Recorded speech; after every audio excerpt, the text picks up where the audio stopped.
Hello, I'm Brett Moss, and you're watching The Defining Moment for Creating the Culture of Conscience. Our guest today is going to tell us about a terrible situation, which involves children who have been abducted by terrorists to be trained as suicide bombers. Hassina Leelarathna was born in Colombo, Sri Lanka. Hassina is an expert in South Asian affairs. For the last 5 years, she's worked full-time as the editor of the Sri Lanka Express newspaper, which has nationwide circulation here in the United States.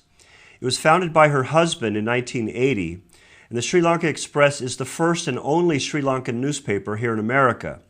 Hassina has many years' experience in radio broadcasting, addressing issues concerning ethnic minorities. She immigrated to the United States with her husband in 1976. Hassina, welcome to The Defining Moment. I'm very happy to welcome you here as our guest. Thank you, Brett, for having me on your show. It's a pleasure to have you. Our topic today, once again, is abducted children trained as terrorists. Hassina, was there a defining moment in your life that has led you to become actively involved in this issue we're going to address today? I have always been involved in children's issues, human rights issues, as you just mentioned. In this instance, I would say that my life has been changing in the past few months. With the death of my husband in February of this year, he died suddenly, unexpectedly. When I wasn't even here, I was in Sri Lanka at that time, working on some tsunami-related projects, and I was not by his side. And since then, this has been a very difficult time in my life. At the same time, I would think that, and I would say that my life has become more defined in the sense that I see things sometimes very much more clearly.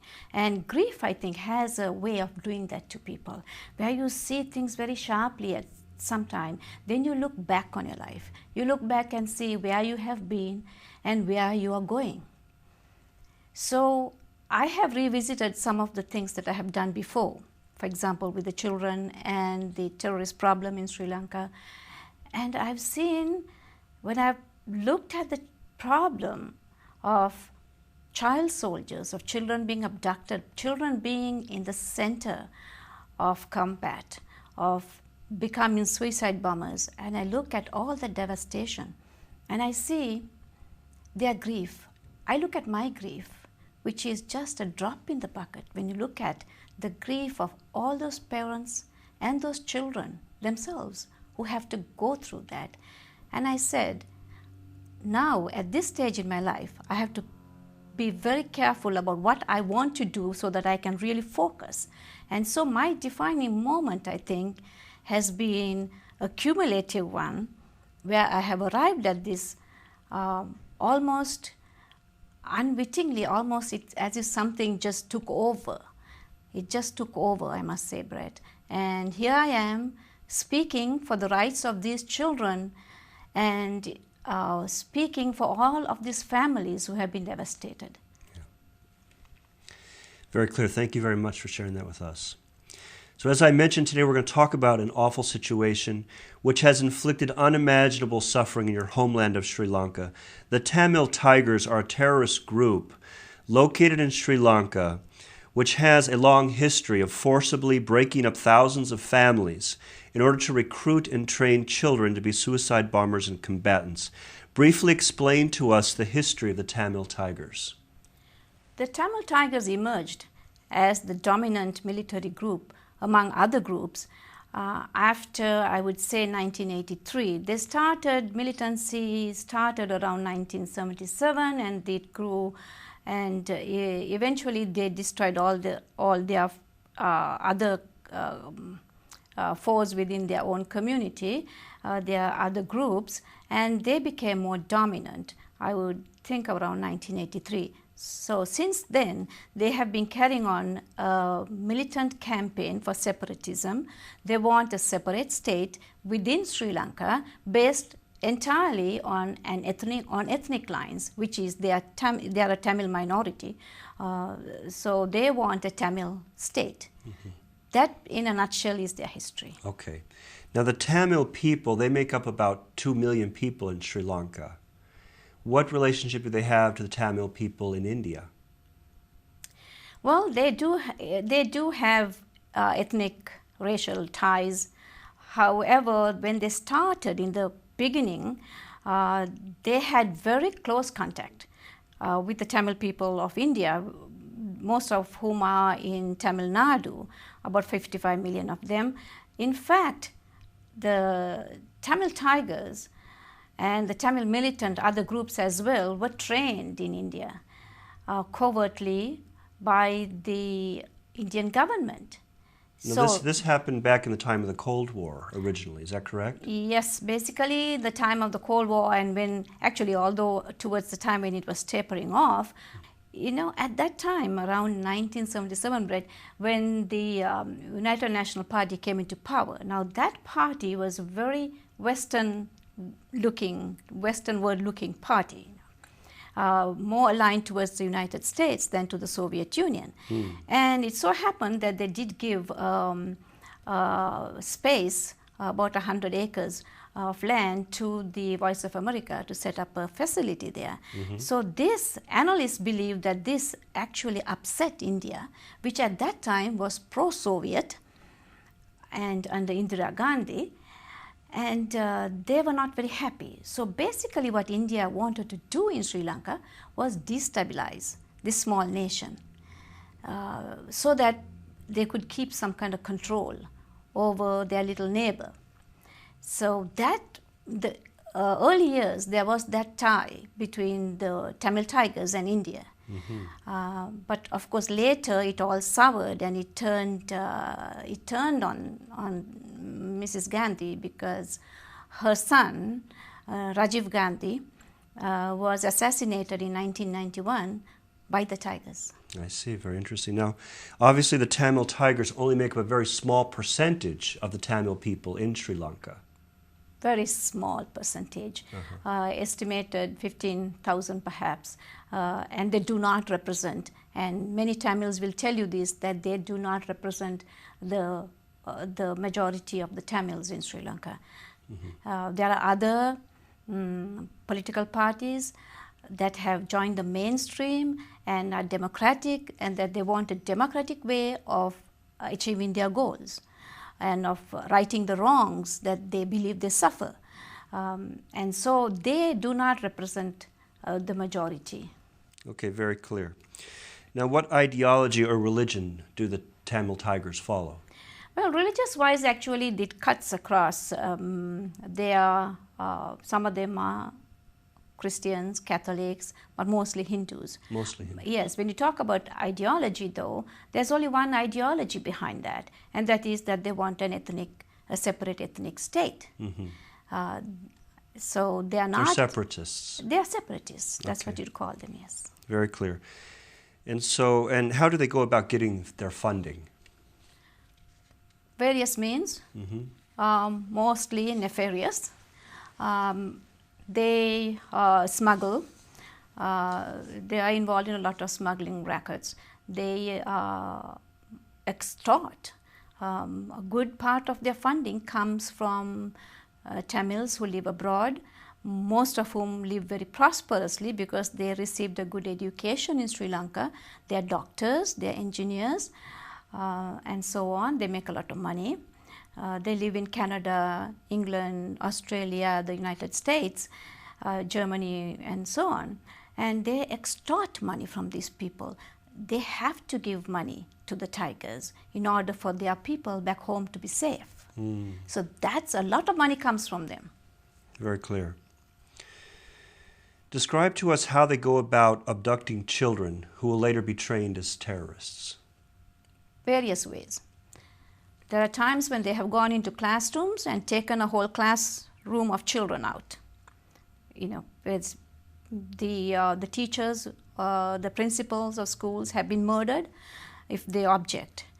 In cases where they have objected, there have been various instances of the principals being murdered.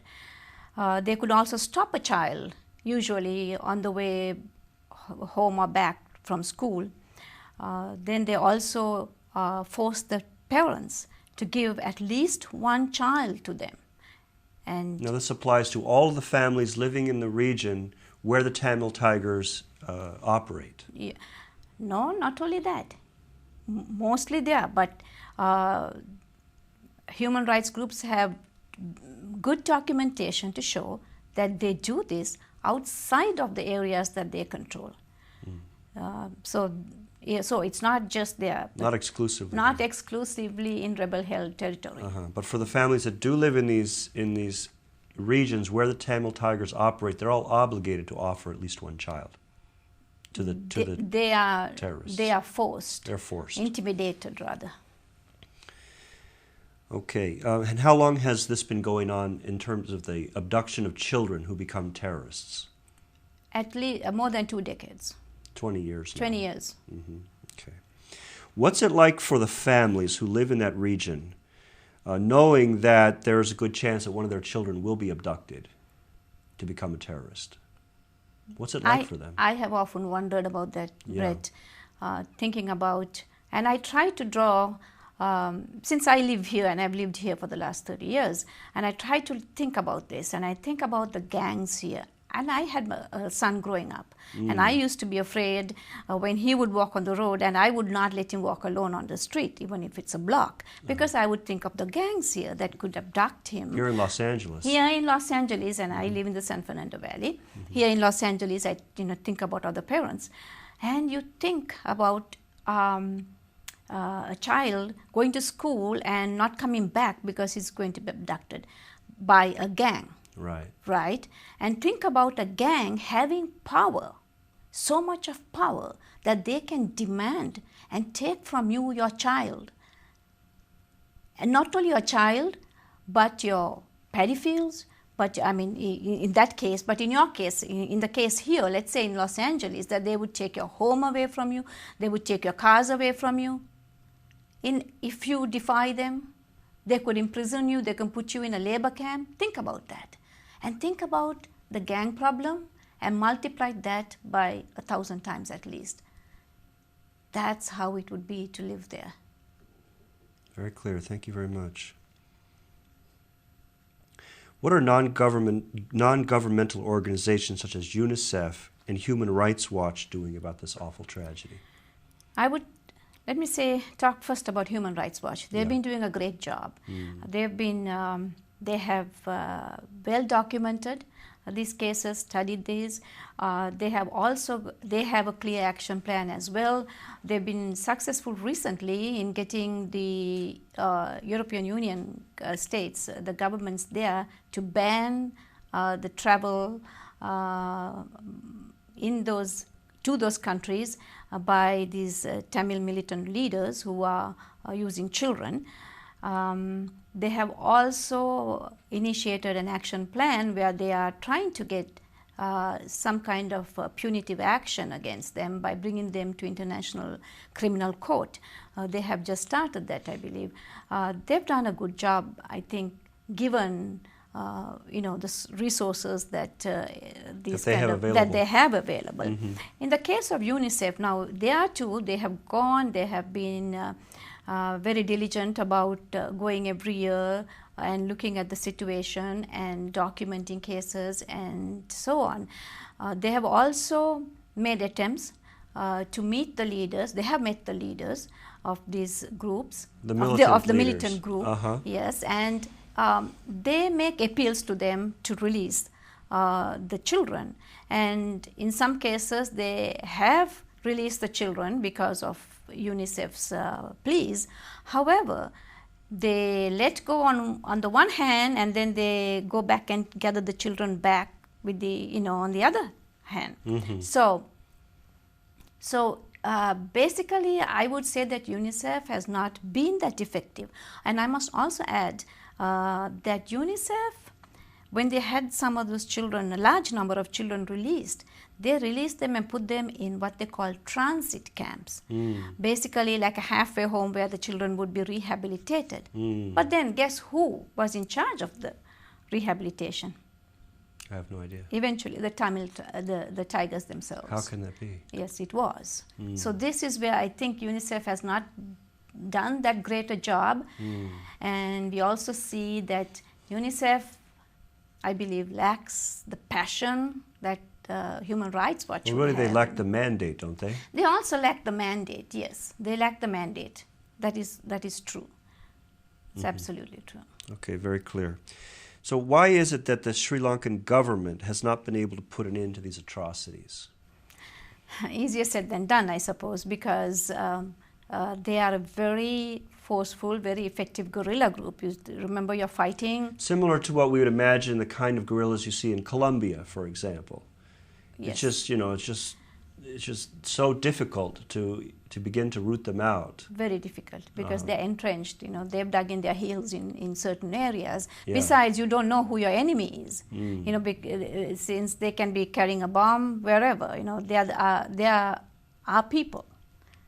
There's no difference between a good They're Sri Lankan peoples. They're homegrown terrorists. Exactly. So that has been difficult. Also, there has been a lot of international pressure on Sri Lanka. Every time the military has been successful in gaining some momentum, there is a lot of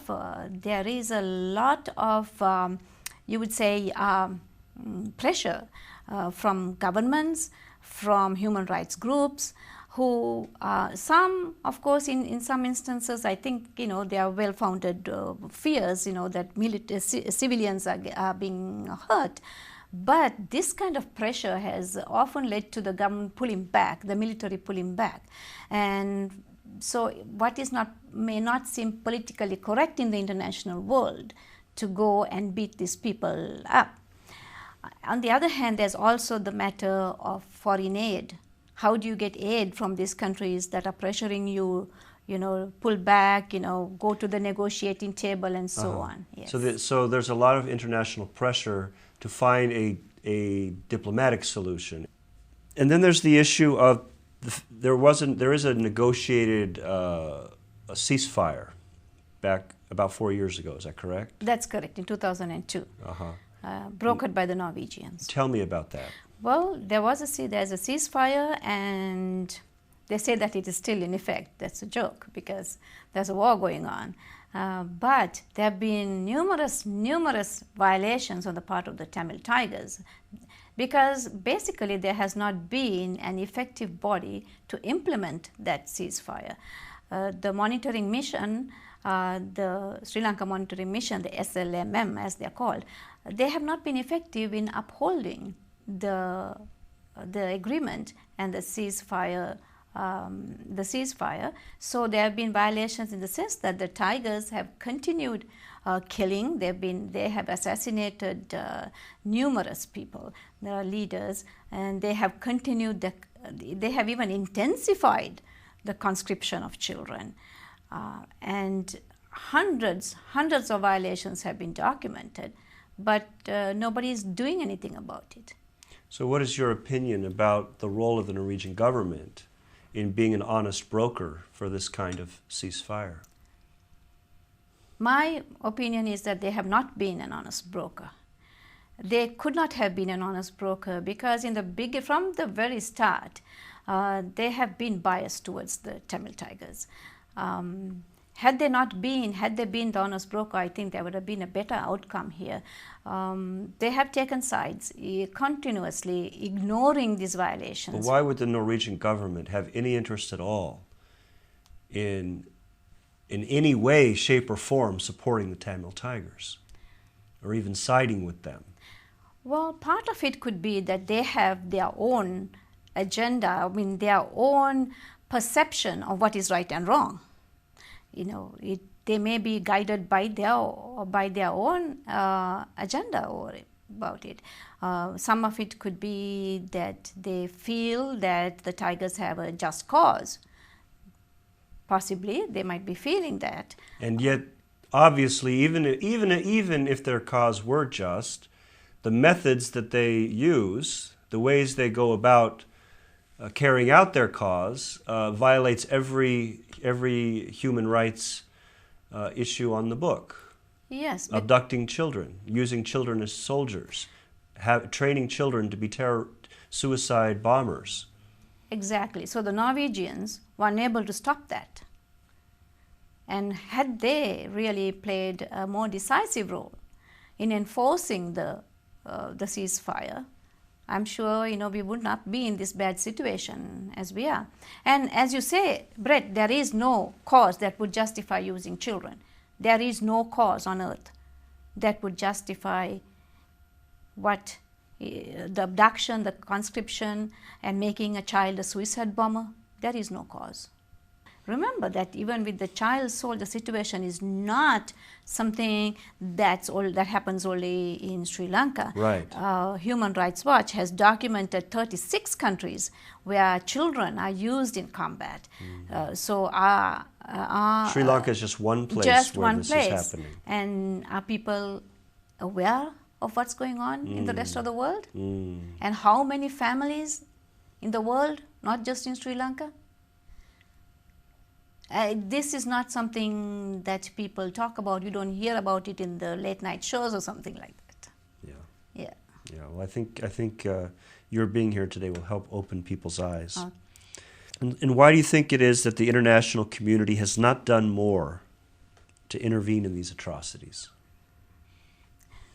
As I said, they just leave it to Norway to do it. The United States basically has said to Sri Lanka, deal with Norway. And the Tamil Tigers are very happy to work with Norway, is that right? Definitely, they only want to work with Norway. So they don't want any other country to be involved because they like the way Norway treats them. Well, shouldn't they? Okay, very clear. What is it that we want done? First and foremost, we want those children released from those camps.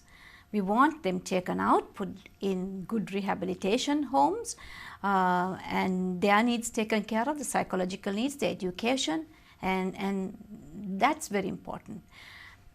At the same time, we are looking for punitive action against these people who have done some terrible deeds against children. You would not tolerate a person who has molested your child. I do not think that these people should be tolerated either.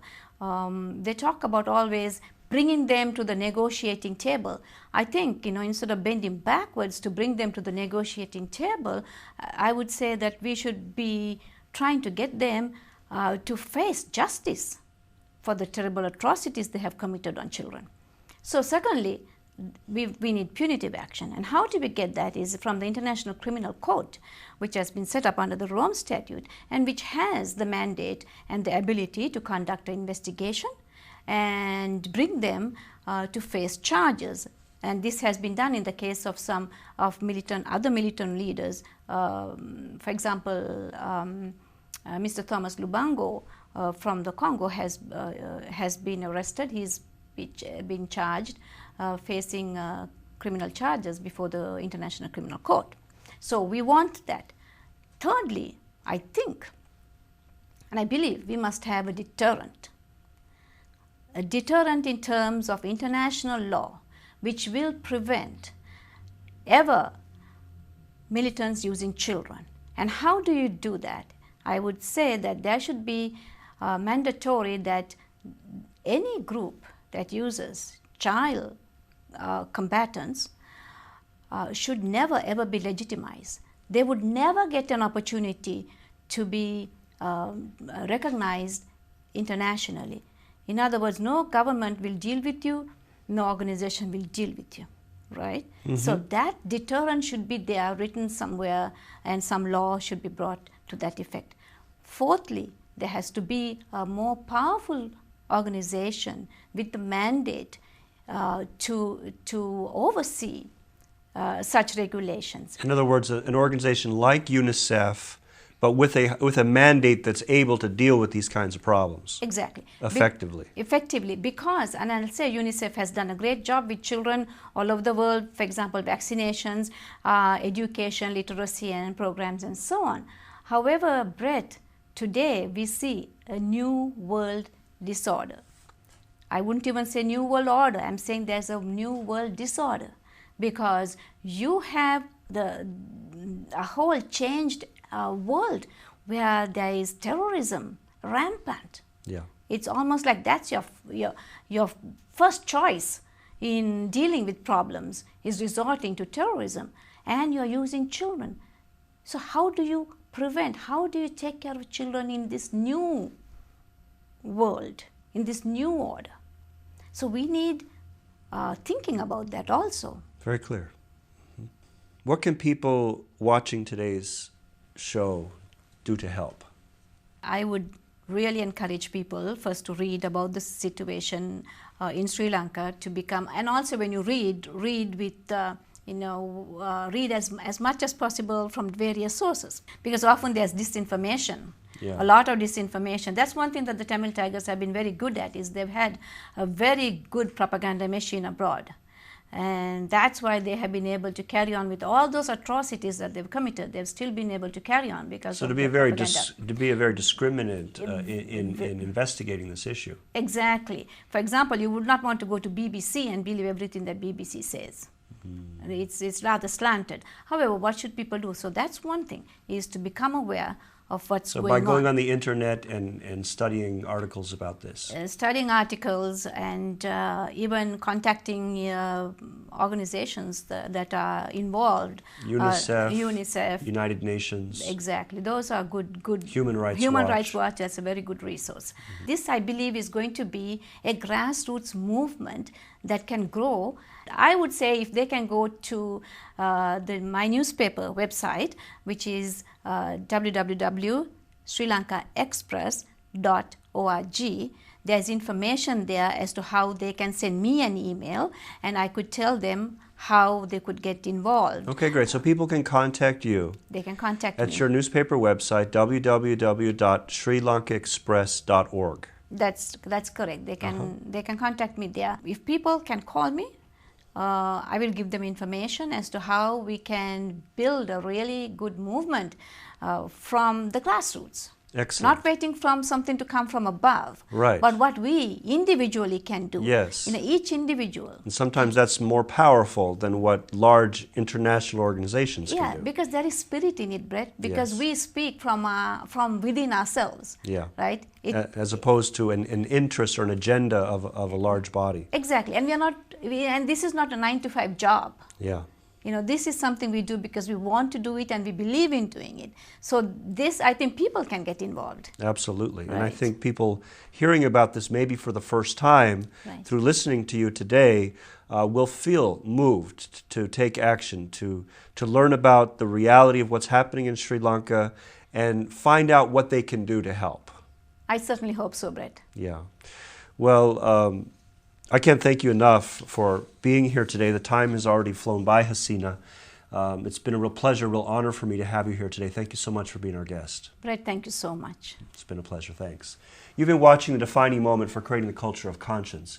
You can find us on the internet at www.definingmoment.tv. Thanks for watching and have a great day.